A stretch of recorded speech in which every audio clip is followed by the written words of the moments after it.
Ça va commencer Masechet Nida, donc la dernière Masechet du Shas, B'ezrat Hashem, le début d'Afbet. Tout d'abord, avant de commencer la Mishnah, une petite introduction pour pouvoir comprendre les premiers Dapim et la suite seulement de ce Pérek. Notre Masechet Nida concerne les dynim de la femme Nida, comme nous allons expliquer exactement à partir de quel moment la femme va avoir le statut de Nida. Essentiellement, la Masechet Nida nous parle des dynim concernant le Bet Hamikdash de Tum'a et Tahara, de pureté et d'impureté.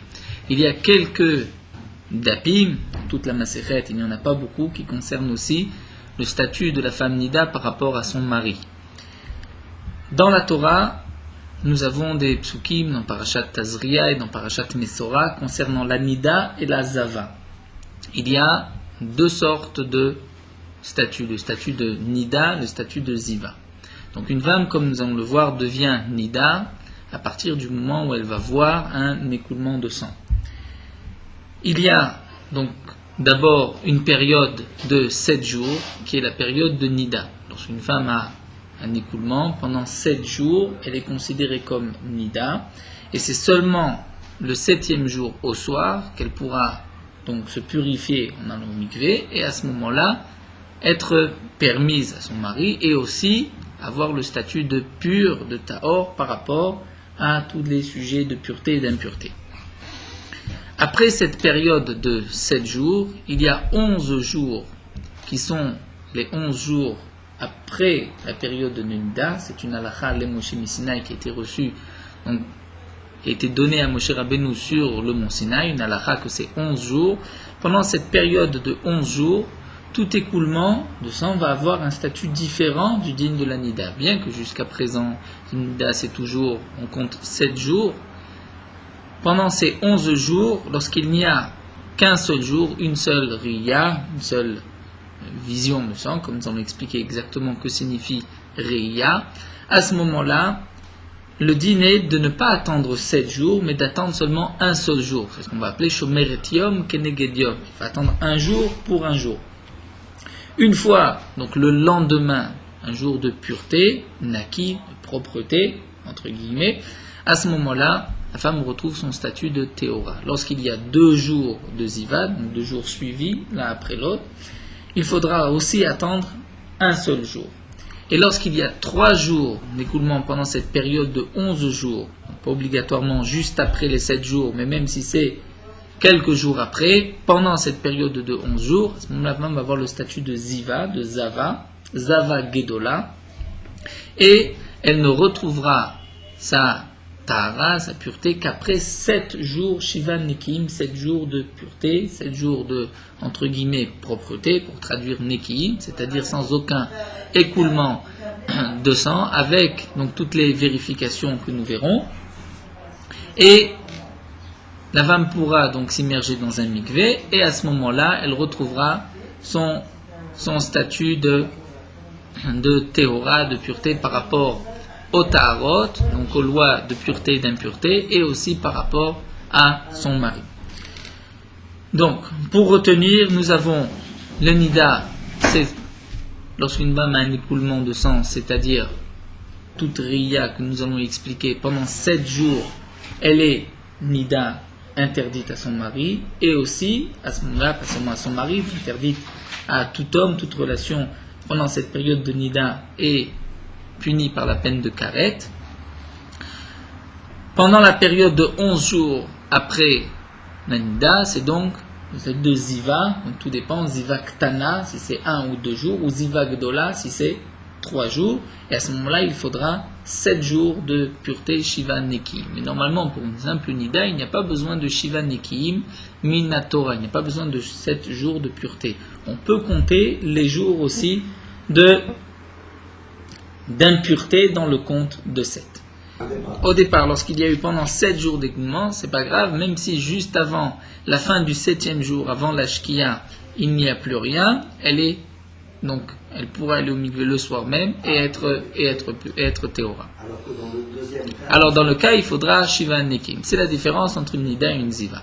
Donc de nos jours, comme nous le verrons par la suite dans la Gemara, il y a eu des tas de Chumrot, Khumrot que les Chachamim ont institué pour ne pas se tromper entre ces calculs-là, et la takana, comme rapporte Rab Zera, que nous verrons par la suite dans la Gemara, ou Bnot Israël, Ichmiru al-Atzmam, se sont engagés à faire attention que même lorsqu'il n'y a qu'une seule goutte de sang, de garder 7 jours de pureté Shivan Nikiim. Donc elle est au-delà du din brut, on va dire, de la Torah. Mais pour l'instant, dans la Gemara, nous allons voir le statut de Nida et de Ziva, Tomina Torah, donc qui était cas initial. Un autre point, donc comme nous l'avons dit, la Nida concerne 2 choses, les Touma et Tahara, pureté et impureté, c'est-à-dire tout aliment, par exemple, de Teruma ou de Kodesh, donc la Teruma, des prélèvements qui sont pris sur la récolte qui a poussé en Eretz Israël, ou de Kodesh, c'était une viande qui était au Beth Amikdash, qui a été sacrifiée, qu'on doit manger. Si une femme Nida touche cette viande ou cette Teruma, la viande ou la Teruma est impure et on n'a pas le droit de la manger. C'est ce qui concerne Touma et Tahara. Mais aussi, le deuxième point qui est les Baala concernant son mari. À partir de quel moment la femme va avoir le statut de Nida pour un écoulement? Que signifie un écoulement? Nous verrons par la suite dans la Gemara que ce n'est pas vraiment lorsque le sang est sorti à l'extérieur du corps, mais même, comme la Gemara le dit, il y a d'abord donc, le prosdor, c'est-à-dire la cavité vaginale, ensuite l'utérus qui est le rechem, le mékor dans la Gemara. Lorsque le sang sort du mékor, c'est-à-dire de l'utérus, pour arriver dans le prosdor, dans le couloir, ce conduit qui mène à l'utérus, ici le vagin, cavité vaginale, à ce moment-là, il y a une partie bien définie dans la Gemara, la cavité extérieure et la cavité intérieure. Lorsque le sang passe dans la cavité extérieure, c'est à ce moment-là que la femme est considérée comme Nida, même si le sang n'est pas encore sorti à l'extérieur. Et donc de là, nous allons, les Hashem, comprendre la marloquette entre Shammai, Hillel et les Chachamim, dire toute femme qui a eu aujourd'hui un écoulement, qui a vu du sang, peut se poser la question si ce sang-là n'était pas, même auparavant, il y a quelques heures ou il y a quelques jours, à l'intérieur, dans la cavité extérieure de la cavité vaginale, et à ce moment-là, la femme avait déjà le statut de Nida, et donc on pourrait dire que même tout aliment Kodesh ou tout Tahara qu'elle aurait touché pendant, il y a donc quelques heures ou quelques jours, comme nous allons le voir, peut-être que c'est aussi impur.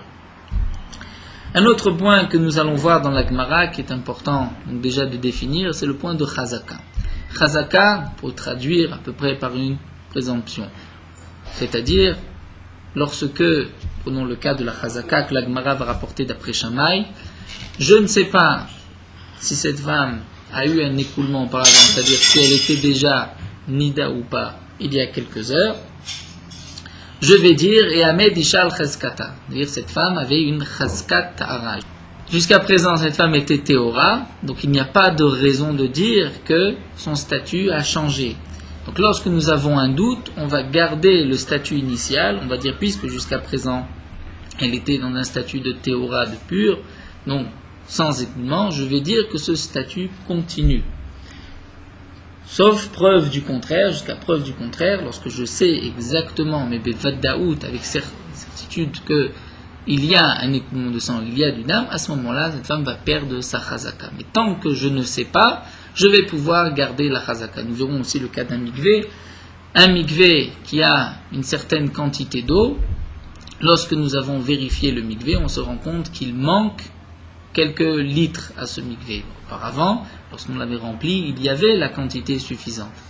La question est de savoir à partir de quel moment le mikvé a perdu les quelques litres qui lui permettent de purifier, dire d'être un mikvé en tant que mikvé qui pourra donc rendre pure toute personne ou tout objet qui se trempera dans le mikvé. Donc là aussi, on va dire, nous avons une chazaka. Jusqu'à présent, le mikvé était kasher. On ne va pas dire que le mikvé a changé entre-temps de statut, jusqu'au moment où on se rend compte, effectivement, le mikvé n'est plus kasher, on va dire, il n'est plus kasher, mais à partir de maintenant, du moment où je me suis rendu compte que le mikvé n'est plus kasher. Donc nous allons voir la Mishnah. Shammai Omer, Shammai nous dit, Kol Anashim Dayan Sha'atan. Toute femme dayan, c'est suffisant, sha'atan, leur moment. C'est-à-dire, au moment où la femme a vu une riya, donc comme nous l'avons dit, la riya, c'est pas vraiment lorsque c'est sorti à l'extérieur du corps, même si c'est à l'intérieur, dans la cavité extérieure de la cavité vaginale, à ce moment-là, la femme a déjà le titre, le statut de nida. Donc nous dit Shammai, dayan sha'ata, il est suffisant de dire que elle n'est tméa, elle n'est interdite qu'à partir de ce moment-là et pas avant. Donc avant, elle était en état de pureté. Tout ce qu'elle aura touché jusqu'au moment où elle s'est rendue compte qu'elle est nida, tout ce qu'elle a touché sera ta'or. Si elle a touché de la terouma ou des aliments kodesh, les aliments kodesh et terouma sont théorim, sont purs. Hillel Omer, Hillel nous dit que non. Mipkida lepkida. C'est-à-dire de la dernière vérification à la dernière vérification. On va toujours regarder, on va remonter jusqu'à la dernière vérification. D'après Hillel, comme nous le verrons par la suite, les Khamim ont exigé aux femmes de faire 2 vérifications par jour pour les taharot, pour les puretés. Lorsqu'une femme est à souka betaharot, c'est-à-dire lorsqu'elle touche des aliments kodesh, des aliments purs comme de la terouma ou des sacrifices. Donc il y a une bdika, une vérification le matin, une vérification le soir pour être sûr que tout ce qu'elle a touché jusqu'à présent est tahor. Donc nous dit Hillel, lorsque au milieu de la journée, par exemple, la femme se rend compte qu'elle est nida, tous les aliments qu'elle a touchés depuis la dernière vérification sont impurs. La dernière vérification qui a prouvé qu'elle était pure, qu'elle n'était pas nida, donc me permet tous les aliments qu'elle a touchés auparavant, qu'elle a été en contact avant cette vérification, mais après cette vérification, je peux me dire qu'à chaque instant, il y a eu une riya, un écoulement de sang. Donc Hillel est mahmir, puisque Hillel va dire mipkida lipkida, donc même de la dernière vérification. Va felo yamim arbe, nous dit Hillel, même si la dernière vérification était d'il y a quelques jours. Eh bien, on va remonter et tout ce qu'elle a touché entre-temps est impur. Vachachamim omrim, les chachamim nous disent lo kedivreze velo kedivreze. Ni comme l'un, ni comme l'autre. Ni comme Shammai, qui a été particulièrement mekel, du genre, ni comme Hillel, qui a été plus strict. Et là, nous disent les chachamim, mais et le et, mais maïtet aliad, mais pkida le pkida. Nous disent les chachamim, on va aller 24 heures en arrière. Donc 24 heures en arrière, ou bien la dernière vérification. Si la dernière vérification a eu lieu il y a plus de 24 heures, donc s'arrête à 24 heures en arrière. Si la vérification a eu lieu dans les 24 heures, donc on va rendre tamé jusqu'à cette dernière vérification. Donc me'et le'et, d'un moment à l'autre, c'est-à-dire 24 heures, mais ma'etet diminue aliad mipkida l'ipkida de la dernière vérification. Si la dernière vérification était il y a 36 heures, donc on ne considérera ce que la femme a touché comme taharot, comme aliment pur, on ne les rendra impurs qu'à partir des derniers 24 heures. Ou mipkida l'epkida memaïtet aliad me'etlet. Et lorsque c'est mipkida l'epkida, c'est-à-dire de la dernière vérification, si la dernière vérification était il y a 16 heures, à ce moment-là on dira tout ce qu'elle a touché dans les dernières 16 heures. Donc la pkida, la vérification, diminuera me'etlet au moment de ces 24 heures. Donc là, nous avons vu la marloquette entre Shammai, Hillel et les Chachamim, et la Gemara, les premiers dapim, va expliquer quelle est la marloquette entre Shammai et Hillel. Pourquoi Shammai considère qu'on ne va pas, rétroactivement, on ne va pas dire la femme était tméa il y a quelques heures, alors que d'après Beth Hillel, on va dire que cette femme avait déjà eu du sang il y a quelques heures jusqu'à la dernière vérification, comme dit Hillel, même les Yamim Arbe, même si la dernière vérification datait d'il y a quelques jours. La Gemara, la Mishnah continue, Kol isha sheyeshla veset dayashata. Toute femme qui a un veset, c'est-à-dire, nous explique Rashi, veset, c'est un moment fixe, un moment, où les règles arrivent à un moment fixe, chaque mois, par exemple, chaque Rosh Chodesh, cette femme a un écoulement de sang. Donc il y a ce qu'on va appeler le V7. V7, nous verrons un V7 kavua, V7 sheno kavua. En général, V7, c'est un V7 qui est kavua, qui est fixe, c'est-à-dire tout Rosh Chodesh. Une femme qui a un écoulement tous les Rosh Chodesh, donc sans aucune importance, si l'écoulement est de quelques jours ou même de quelques secondes ou de quelques minutes. Daya Sha'ata, lorsque cette femme a vu du sang, Daya Sha'ata, on va suffire le moment, va se suffire à ce moment-là. On ne va pas remonter plus haut, puisque le principe de V7, c'est de dire qu'elle a un moment fixe où il y a une riya, il y a un écoulement. Donc je ne vais pas dire que cette riya, ce sang, est arrivé avant le moment fixe. Donc Daya Sha'ata, au moment où elle l'a trouvé. Là, tout le monde est d'accord. Dans le cas de Kol Isha Sheish La Vesed, Daya Sha'ata, tout le monde est d'accord qu'on ne va pas aller plus. Puisque dans ce cas-là, il y a une chazaka, orach bismanoba, c'est-à-dire que le Vesed arrive au moment fixe, donc au moment, on va dire même à l'heure fixe, et c'est pour cela qu'on ne va pas remonter dans le temps. Un autre cas dans la Mishnah, Meshameshet Be'edim. Nous verrons par la suite, une femme a l'obligation, toutes les femmes, certaines femmes, nous verrons, la Gemara développera, mais avant les rapports avec son mari, de faire des vérifications. Ces vérifications, une avant, une après, c'est ce qu'on va appeler Be'edim, par des témoins. Les témoins, c'est un morceau du tissu avec lequel la femme va faire une vérification. Donc une femme qui a fait une vérification avant le tashmish, avant les rapports ou après, et après, Arezo Kepkida, c'est considéré comme une vérification. Et donc, même si quelques heures plus tard, il y a eu un écoulement de sang, on ne va pas remonter plus haut que la dernière vérification qui était au moment du tashmish, au moment des rapports. Et aussi, Memaetet, donc Aliad Me'et Le'et, cette vérification pourra diminuer le temps des 24 heures, Aliad Mepkida Lepkida, ou le temps des dernières vérifications habituelles, dire du matin ou du soir. La Mishnah continue et nous dit Ketzad Daya Sha'ata. Comment va-t-on expliquer, comment va-t-on dire le cas de Daya Sha'ata, dire qu'une femme n'est pas Tmea rétroactivement seulement à partir du moment. Par exemple, dans le cas d'une Neset ou d'après Bet Shammai. Haïta Yoshevet Bamita, une femme qui était assise sur un lit.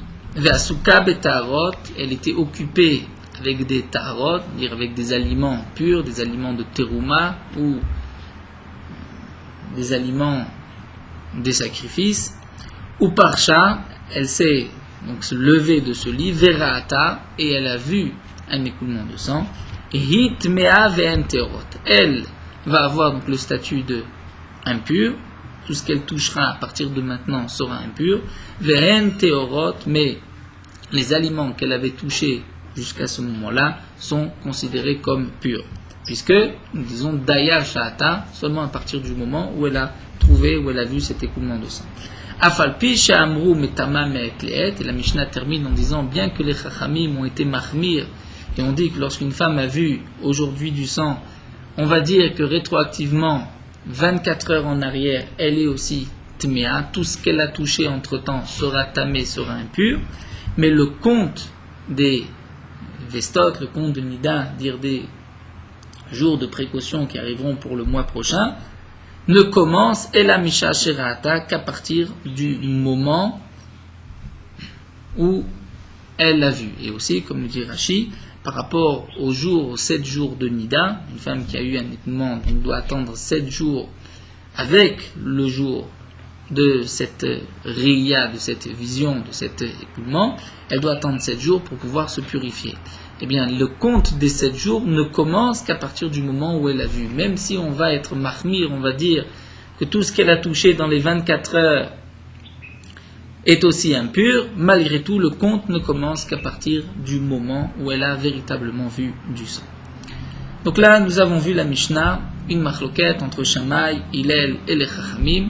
À partir de quel moment, je vais dire, une femme qui a vu une riya, un écoulement de sang, est considérée comme Tmea, a le statut d'impur, et tout ce qu'elle touchera sera impur. Donc d'après Hillel, on va dire la dernière vérification, même si cette dernière vérification datait d'il y a quelques jours. D'après Shammai, c'est le moment même, on ne va pas regarder rétroactivement, on ne va pas en arrière. D'après les Chachamim, nous avons le compte de 24 heures, ou bien de la dernière vérification, c'est-à-dire le moins, si la dernière vérification était dans les 24 heures, donc on s'arrêtera à la dernière vérification, puisque on ne peut pas remonter au-delà de la dernière vérification, puisque de toutes les manières, elle a vérifié, elle a vu qu'il n'y avait rien. Hillel aussi est d'accord que mi pkida le pkida, on ne tient compte que de la dernière vérification. La marloquette entre Hillel et Chachamim, c'est dans le cas où la dernière vérification datée d'il y a quelques jours. D'après Hillel, on va remonter même 3 jours en arrière, alors que d'après les Chachamim, seulement de 24 heures. La Gemara va poser la question, quelle est la raison de Shammai et de Hillel? Maïta'ama de Shammai, demande la Gemara, quelle est la raison de Shammai? Kassavar, nous dit la Gemara, Shammai pense, et Ahmed Isha al-Cheskata. Nous allons laisser cette femme sur sa chazaka. C'est-à-dire, nous avons dit, sur présomption de Tehara, jusqu'à présent, elle était pure. Bien sûr, on parle d'une femme, nous savons qu'elle était pure. C'est-à-dire, elle a été au mikvé le mois dernier, donc nous savons que cette femme est aujourd'hui dans le statut de Tahara, de pureté. Là, j'ai un doute. C'est vrai qu'à ce moment-là, elle est impure, mais de savoir est-ce que cette impureté remonte dans les heures précédentes, ça je vais dire que non, puisque Isha, Becheska, Teora ou Medet, cette femme a une chazaka, une présomption de Teora. Donc, jusqu'à preuve du contraire, je dois avoir une certitude qu'elle a vu du sang, je ne peux pas remonter puisque je ne suis pas sûr. Hillel, demande la Gemara, pourtant cette notion de chazaka est acceptée dans tout le chasse par tout le monde, pourquoi Hillel n'est pas d'accord avec Shammai? Donc la Gemara nous rapportera par la suite de Dapim que nous verrons, il y a 4 raisons, 4 manières d'expliquer la marloquette entre Shammai et Hillel. Là la Gemara va nous donner la première explication. Hillel va nous dire Ki amar et Ahmed davar al cheskato. Nous dit Hillel, quand est-ce qu'on va garder la chazaka? On va dire, tiens compte de la chazaka. Echad letle riuta migufa. Lorsqu'il n'y a pas de riuta migufa. Donc riuta, c'est-à-dire de faiblesse, on va dire migufa. C'est-à-dire que la chazaka est forte et il n'y a rien qui va contre cette chazaka. Mais aval iteta, nous dit la Gemara, kevan, et nous passons à Moudbet, de migufa kachazia, puisque la femme, et nous explique le Rashi, que signifie migufa kachazia, c'est-à-dire une femme est muada ilekar, c'est-à-dire muada verigila, la femme a l'habitude, tous les mois, de voir du sang. Donc, puisque il y a cette habitude, nous savons qu'une femme a l'habitude donc d'avoir des écoulements de sang, la chazaka est moins forte. Kevan de migufa kachazia lo amrina nukma chazkata. Puisque cette femme a vu, donc elle a l'habitude de voir, je ne vais pas garder cette chazaka. Je ne vais pas dire Yamed Ishal chazkata. Quand est-ce que je garde une chazaka? C'est lorsque je n'ai rien qui va contre cette chazaka. La chazaka est forte. Jusqu'à présent, cette personne était pure. Pourquoi aller dire le contraire? Prenons un exemple de chazaka. Un homme ne sait pas s'il a touché un mort ou pas. On va dire il a une cheskat ta'ara. Une chazaka. Jusqu'à présent, il était ta'or. Eh bien, il continue à l'être. Alors que la femme, étant donné qu'ici, il y a une riuta, c'est-à-dire que d'une certaine manière, elle a l'habitude de voir du sang, donc peut-être qu'il y a eu peut-être qu'elle était impure, donc je ne vais pas garder cette chazaka que propose Shammai. Et la Gemara va poser 2 questions. Donc une question d'abord du mikvé, ensuite nous allons voir de chavit, c'est-à-dire d'un tonneau.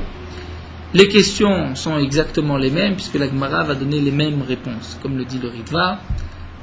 La question qui a été dans le Bet Midrash, où la question a été posée de Mikvé, ce n'est pas là-bas aussi que la question de Chavit a été posée. Parce que sinon, pourquoi la Gemara a-t-elle besoin de répéter 2 fois la même chose, la même question et la même réponse? Donc il y avait 2 Bet Midrashot, 2 écoles. L'école, la question de Mikvé a été posée, dans l'autre, la question de Chavit. La question de la Gemara, Maïshena Mikvé, quelle différence avec le Mikvé? Ditna, nous avons une Mishnah. Mikvé Shenimdat. Un mikvé qui a été mesuré, Venimsa Chaser, et il s'avère que ce mikvé, qui jusqu'à présent était kasher, il y avait les 40 CA, Venimsa Chaser, le mikvé est manquant. Il manque quelques litres, il manque 1 CA, donc le mikvé est pasoul, n'est pas kasher. Tout celui qui s'est trempé, donc qui va se tremper plutôt, ne va pas se purifier de son impureté. Et il y a aussi, par exemple, des kélim, lorsqu'un objet, un ustensile devient tamé, est en contact avec un mort ou un reptile, il est tamé, il est impur. Il peut communiquer cette impureté à des aliments. Pour lui enlever cette impureté, il faudra le tremper au mikvé. Donc si un keli a été trempé dans ce mikvé, kol taharot, et ensuite ce keli a été utilisé, on l'a utilisé avec des aliments, tous ces aliments qui étaient purs, shenaasu al gabav, qui ont été faits al gabav, sur, on va dire sur son dos, sur le mikvé, mais c'est-à-dire les aliments qui ont été en contact avec les ustensiles qui ont été trempés dans ce mikvé, les mafréa rétroactivement, ben birshut arabim, ben birshut ayachid, aussi bien dans un domaine public que dans un domaine privé, tmeot, sont impurs. Donc juste la Gemara ici, dans la Mishnah, c'est marqué dans le domaine public, dans le domaine privé, ça nous le verrons par la suite. Quelle différence entre le domaine public et le domaine privé? Nous verrons qu'il y a une règle, lorsque nous avons un safek, dire un doute de Touma, est-ce qu'il y a une impureté ou pas? Si nous sommes dans un domaine public, on va dire le safek, c'est tahor, c'est pur. Lorsque nous avons un doute, lorsque c'est dans un domaine privé, sfekot tamé, le safek, on va être plutôt strict et on va dire c'est tamé. Donc là, la Mishnah vient nous dire, aussi bien dans le domaine privé que dans le domaine public, donc même dans le domaine public, en général, lorsque nous avons un doute, on va être plutôt mekil, plutôt indulgent, on va dire tahor. Ici, dans le cas du mikvé, on va dire tout ce qui a été utilisé par, on va dire, la purification de ce mikvé est considéré comme tamé. Donc là, nous avons une question contre Shammai et nous avons une question contre Hillel. La question contre Shammai, c'est que de cette Mishnah, nous voyons que tout est impur, les mafréa, rétroactivement, jusqu'à, on va dire, la dernière vérification de ce mikvé. Donc c'est une question contre Shammai, c'est ce que la Gemara dit, les Shammai kashia les mafréa. C'est caché, puisque dans cette Mishnah, nous voyons que rétroactivement, tout est impur. Les Hillel, quelle est la question d'après Hillel? Au contraire, Hillel nous dit aussi que la femme va être impure, les mafréa jusqu'à la dernière vérification. Eh bien, la Gemara va nous dire, d'après Hillel, c'est un safek, elle est impure, mais ce n'est pas un statut de certitude. Par exemple, si la femme a touché un aliment de terouma, on ne pourra pas le brûler. Nous n'avons pas le droit de brûler un aliment de terouma lorsqu'il y a un doute. Il faut être sûr que cet aliment est tamé pour pouvoir le brûler. Donc, puisque nous avons un doute, nous ne savons pas si cette femme a eu un écoulement auparavant ou pas, entre la dernière vérification et le moment où elle a trouvé cette tache de sang, ce sang. Donc on va dire, tout est impur, mais ça fait, il y a un doute. Donc on ne brûle pas et on ne mange pas non plus, on le laisse. Alors que dans le cas du mikvé, c'est marqué, aussi bien dans le Rishut Arabim que dans le Rishut Yachid, donc c'est qu'il n'y a pas de doute, il n'y a pas de safek, c'est une certitude que tout est tamé. Donc tout ustensile qui a été trempé dans ce mikvé n'a pas retrouvé sa pureté. Si un aliment a été en contact avec cet ustensile, a été cuisiné dans cette casserole, eh bien cet aliment est tamé et il faudra le brûler. Donc c'est une question sur Hillel. La Gemara nous dit, les Shammai kashia les mafréa, les Hillel kaché vadaï. Donc d'après Shammai, nous avons une question les mafréa, puisque Shammai nous dit que la femme n'est impure qu'à partir de ce moment-là, tout ce qui a été touché auparavant reste pur. Alors que dans le mikvé, nous voyons que même rétroactivement tout est impur. Les Hillel, d'après Hillel, caché vadaï, la question c'est vadaï, la certitude, ilumet let chez Benida, dans les 24 heures de Nida. Donc là c'est vrai que la Gemara nous parle ici de 24 heures de metlet, ça c'est pas Hillel, ça ce sont les Chachamim. Rashi nous explique de la même manière que d'après les Chachamim, metlet, lorsqu'on remonte 24 heures en arrière, on va dire que tolin, on fait suspendre. L'ochlin velosorfin, on ne mange pas mais on ne brûle pas puisque nous avons une touma, une impureté de doute. Veiluacha, mais ici dans le cas du mikvé, touma vadaï, on va dire que c'est sûr que les aliments sont impurs. Donc c'est une question contre Hillel. Et la Gemara va répondre de cette manière. Tout d'abord, la Gemara va proposer et va dire Atam mishum deika lemar amet tameh al cheskato. Donc c'est vrai que jusqu'à présent, nous avons vu le cas de la chazaka de la femme. Jusqu'à présent, la femme était en état de pureté. Donc pourquoi changer cet état de pureté par un doute? On va dire il y a chazaka, jusqu'à présent elle était théora, elle reste théora. Dans le cas du mikvé, nous avons aussi une chazaka sur le mikvé. Le mikvé jusqu'à présent était kasher, donc pourquoi dire qu'il ne l'est plus? Mais d'un autre côté, nous fait remarquer la Gemara, les aliments, eux, le keli par exemple, cet ustensile était tamé. Lorsque j'ai été le tremper dans le mikvé, c'était pour lui enlever cette impureté. Donc lui, cet ustensile a aussi une chazaka de Touma. Jusqu'à présent, il était tamé. Pour lui enlever cette impureté, il faut que tu aies un mikvé, mais qu'il y ait la certitude que ce mikvé est kasher. Donc nous dit la Gemara, il est évident que dans le cas du mikvé, tout va être impur, même rétroactivement, et bevatoui avec une certitude. Pourquoi? Puisque nous dit la Gemara, Mishum dikal ememar et amet tamé al cheskato. Tu vas laisser le tamé l'impur sur sa chazaka. Veima lotaval, et tu vas dire, il ne s'est pas trempé. Donc l'ustensile ne s'est pas trempé, cet homme ne s'est pas trempé. Donc lorsqu'on dit il ne s'est pas trempé, c'est parce que le mikvé n'est pas kasher. Se tremper dans une baignoire, si ce n'est pas de l'eau du mikvé, ça ne s'appelle pas une tvila, ça ne s'appelle pas s'être trempé. Lorsque la Gemara nous dit veima lotaval, il ne s'est pas trempé, c'est-à-dire il ne s'est pas trempé dans un mikvé kasher. Donc la Gemara répond, c'est simple, puisque dans le cas du mikvé, le tamé lui-même a une chazaka tamé, une chazaka touma. L'impur a une chazaka, jusqu'à présent, il était tamé, donc on le laissera tamé. La Gemara nous dit adraba, au contraire, et amed mikvé al chazkato, veima lo chaser. Pourquoi vas-tu regarder la chazaka de cet homme ou de cet ustensile qui était jusqu'à présent tamé? Tu devrais plutôt regarder la chazaka du mikvé. Le mikvé jusqu'à présent était kasher. Pourquoi dire que le mikvé ne l'est plus? C'est vrai que lorsque je l'ai vérifié, j'ai mesuré la quantité d'eau, je me suis aperçu qu'il n'y a pas la quantité suffisante. Mais jusqu'à présent, je pourrais dire que le mikvé était kasher. La Gemara nous dit, mais arechaser lefanecha, tu vois que le mikvé est manquant, il manque quelques litres. Pour rendre kasher le mikvé, donc tu ne peux pas avoir cette chazaka sur le mikvé, puisque le mikvé est manquant devant toi. La Gemara nous dit, mais achaname, ici aussi dans le cas de la femme, tu dis que la femme a une cheskat tahara, jusqu'à présent elle était pure, donc elle restera pure, mais aredam lefanecha, tu vois que là aussi il y a du sang. La question est de savoir, est-ce que ce sang remonte à un temps antérieur ou pas? Alors la Gemara nous dit non, ashtaou de chazae. Lorsque la femme a vu cet écoulement de sang, je dis c'est maintenant, c'est tout de suite qu'elle l'a vu. Ce n'est pas ça ne date pas d'il y a quelques heures. Hachaname nous dit la Gemara, qu'à dire la même chose, ashtaou de chazae. C'est maintenant que le mikvé a perdu de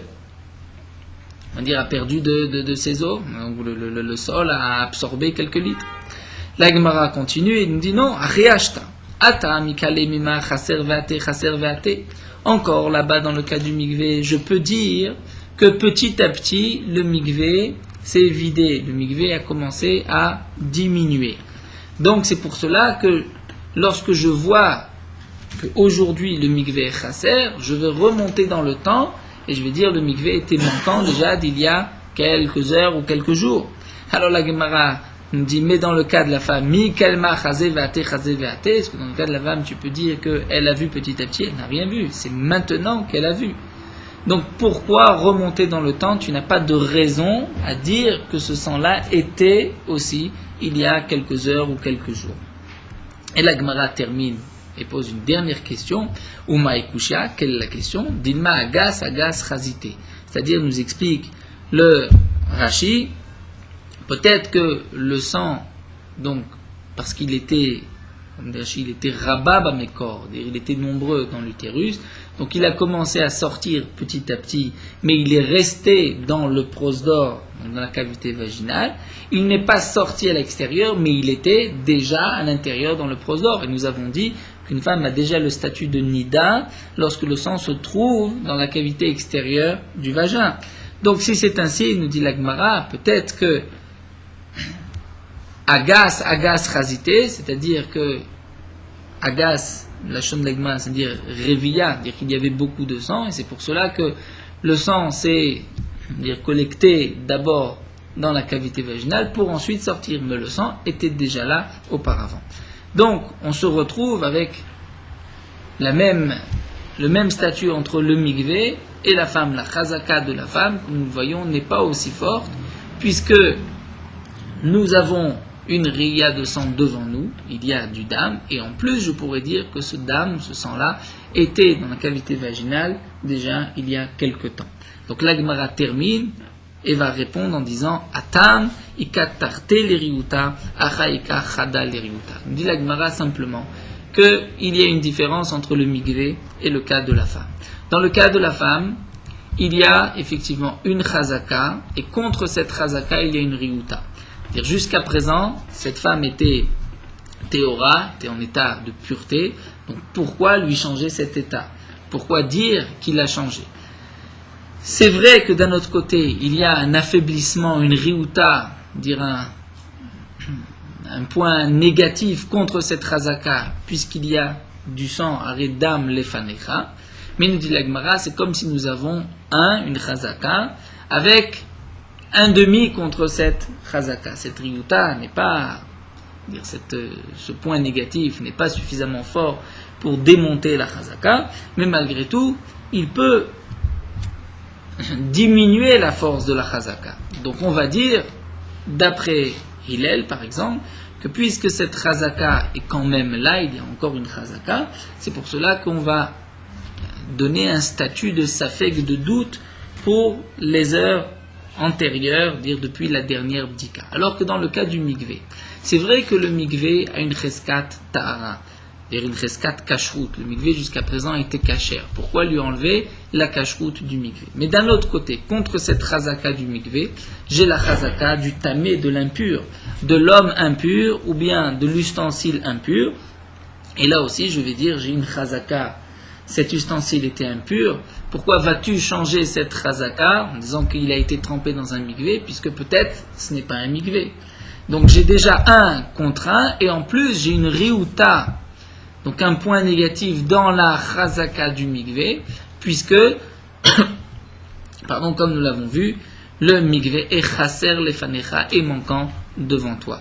Donc puisqu'il y a une chazaka et deux points négatifs, c'est pour cela que je vais rendre impurs tous les aliments qui ont eu un lien avec ce mikvé, rétroactivement, et aussi, comme nous l'avons vu, avec une certitude, et on pourra les brûler. Donc là, la Gemara a répondu à la question de mikvé. Donc le mikvé est différent du cas de la femme, puisque le mikvé a plusieurs riuta, deux riuta contre la chazaka. Donc je vais dire, tout ce qui a été en contact avec les ustensiles qui ont été trempés dans ce mikvé sont impurs, avec la certitude qu'ils sont impurs, et je vais même pouvoir les brûler. La Gemara continue avec cette fois-ci une autre question de Chavit, mais c'est exactement la même question, et nous allons retrouver donc la même réponse que la Gemara a donnée auparavant sur le mikvé. Donc on reviendra jusqu'à Tarte l'iriuta et Chada l'iriuta. Donc la question de Chavit, c'est une Mishnah dans Baba Batra. Le cas de Chavit, un homme a désigné à chez lui un tonneau de vin pour pouvoir prélever de ce tonneau tous les prélèvements de Trumot ou Maasrot qu'il doit normalement prélever sur la récolte, sur ses autres tonneaux de vin. C'est-à-dire toute récolte, tout vin, toute vigne qui a poussé en Eretz Israël, donc tout vin qui a été fabriqué à partir de raisins d'Eretz Israël doit subir les prélèvements de Trumot ou Maasrot, une partie qui doit être donnée au Kohen. Cet homme a prévu chez lui un tonneau pour pouvoir chaque fois prélever de ce tonneau pour les récoltes, on va dire pour le vin qu'il va fabriquer au fur et à mesure. Donc de temps en temps, il va vérifier son tonneau pour être sûr que le vin est bien du vin et qu'il n'a pas aigri, ce n'est pas du vinaigre. Puisque si il y a du vinaigre, on ne peut pas faire le prélèvement de vinaigre pour du vin. Donc dans la Mishnah, c'est marqué Aya bodek et achavit. Il est en train de vérifier le tonneau. Liot mafrish alea teruma, pour pouvoir prélever de ce tonneau de la teruma sur d'autres tonneaux. Liot mafrish alea teruma veoler, ve'achar kach nimtza chometz. Et il a trouvé que ce vin est devenu du vinaigre.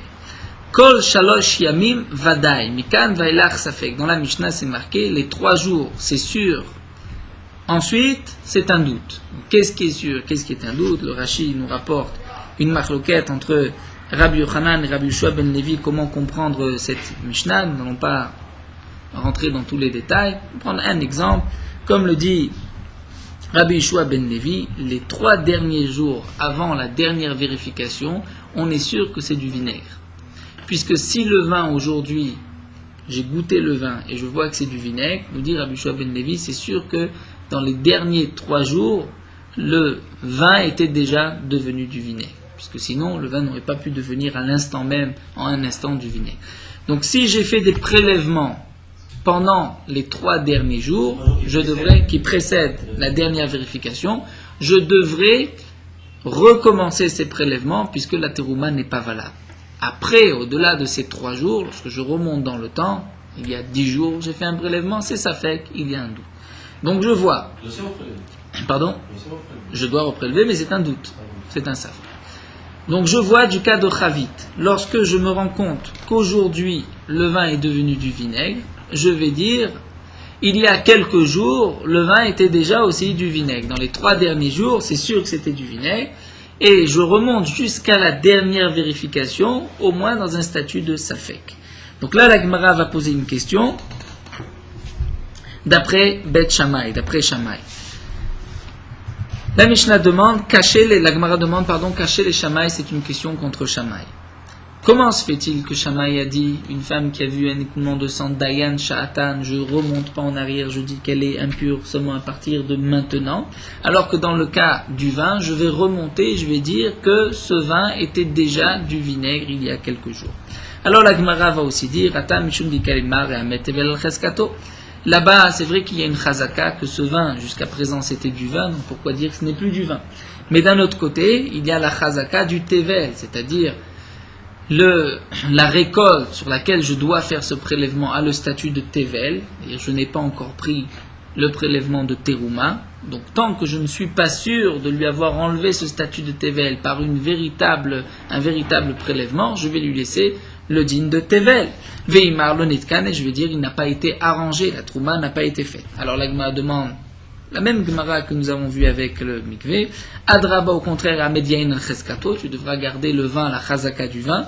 Veimar lo ichmit, c'est de dire le vin n'a pas fermenté, n'est pas devenu du vinaigre. La Gemara nous dit, mais arichmit lefanecha, tu vois que le vin est de vinaigre devant toi. La Gemara dit, achanamer edam lefanecha, tu peux dire aussi, voilà, la femme a une chazaka, mais il y a du sang. La Gemara dit Ashtao de Chazay, c'est maintenant qu'elle a vu. Alors la Gemara reprend et demande, non, Atamname Ashtao d'Armit, il n'y a qu'à dire que le vin est devenu aujourd'hui vinaigre. Mais pourquoi remontes-tu jusqu'à la dernière vérification? La Gemara va dire non, là-bas je peux dire que le vinaigre depuis la dernière vérification a commencé, le vin a commencé à devenir du vinaigre. Est-ce que je peux dire que la femme a vu au fur et à mesure? Elle n'a rien vu jusqu'à présent. Demande la Gemara, et pourquoi pas? Peut-être qu'au contraire, petit à petit le sang s'est multiplié et tout est sorti d'un seul coup, mais dans le prosdome, la cavité vaginale, là où déjà la femme a le statut de nida, peut-être que le sang était déjà là il y a quelques jours, et la Gemara termine en répondant là il y a 2 points négatifs, et là il n'y a qu'un point négatif. La femme a une cheskat tahara. Contre cette razaka, cette présomption de pureté, il y a une riouta, puisqu'il y a du dam devant moi, donc je pourrais peut-être me dire que ce sang-là date déjà d'il y a quelques heures ou quelques jours, alors que dans le cas du mikvé, il y a du vin, il y a tarté les riouta. Donc d'un côté, c'est vrai que le vin, une razaka, jusqu'à présent c'était du vin, je vais dire que c'est encore du vin. Mais d'un autre côté, la récolte sur laquelle je devais faire le prélèvement avait le statut de tevel, peut-être qu'il n'a pas reçu les prélèvements, il restera tevel. Donc ça, c'est un point négatif. De plus, il y a un autre point, c'est que je vois que le vin est devenu du vinaigre, il est devant moi. Donc c'est pour cela que, dans un cas, on remonte rétroactivement et on va dire c'était du vinaigre, alors que dans le cas de la femme, d'après Shammai, on va dire Dayan Sha'atan, c'est seulement à partir de ce moment-là. Et l'Agma termine avec une dernière question. Rameh Chavit Amikve. Nous avons maintenant une contradiction entre le cas du Chavit et du Mikvé, puisque dans le cas du Mikvé, nous avons vu que c'est sûr, je remonte rétroactivement jusqu'à la dernière vérification du Mikvé, et je vais dire que le Mikvé est pasoul, et donc tout aliment qui a été en contact avec des ustensiles qui ont été trempés dans ce Mikvé vont être impurs mais bevadaout avec la certitude, alors que dans le cas du vinaigre, je vais remonter jusqu'à la dernière vérification de ce vin, mais je vais garder le statut de safek, de doute. Quelle différence, demande l'Agma. Pourquoi dans un cas c'est sûr, c'est vadaï, alors que dans l'autre cas c'est safek? Et l'Agma va répondre qu'en vérité non, il n'y a pas de différence. Dans les deux cas c'est vadaï, ou bien dans les deux cas c'est safek, c'est un cas de doute. Seulement ici il y a deux Tanaïm différents.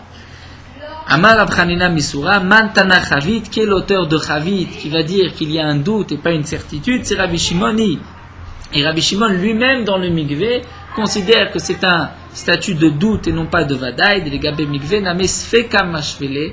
Il considère dans le cas du Mikvé que c'est un doute. Pitna, nous avons une Mishnah, Mikvé Shenimdad Vinimtsa Chaser, un Mikvé qui a été vérifié, mesuré, et il s'avère qu'il est manquant. Kol Atarot Shenaswal Gabar, tout aliment pur qui a été fait, qui a été en contact avec des ustensiles qui ont été trempés, des ustensiles impurs qui ont été trempés dans ce mikvé, les mafréa rétroactivement, ben d'ushtarab nushechid, aussi bien dans le domaine public que dans le domaine privé, tmeot sont impurs, c'est la Mishnah que nous avons vue. Et Rabbi Shimon termine en disant, birshtarabim teorot, birshtarabim tolin. Rabbi Shimon considère que c'est un doute, et puisque c'est un doute, donc dans le domaine public, lorsque nous avons un doute, on va dire Théorot, c'est pur, c'est permis. Birshotei dans le domaine privé, Tolin, on garde le doute et c'est pour cela qu'on va suspendre, ni brûler, ni manger. Donc l'Agmara répond qu'effectivement le Tana de Chavid qui va remonter dans le temps rétroactivement mais qui va donner le cas de doute, c'est Rabbi Shimon qui même dans le cas de Mikvé ne donnera pas une certitude de Touma mais seulement un doute. Donc là nous avons terminé cette première partie, on continuera Bezrat Hashem demain la suite de cette Gemara. La Gemara va expliquer exactement quelle est la marloquette entre Rabbi Shimon et Tanakama et on reviendra avec notre marloquette de Shammai et de Hillel.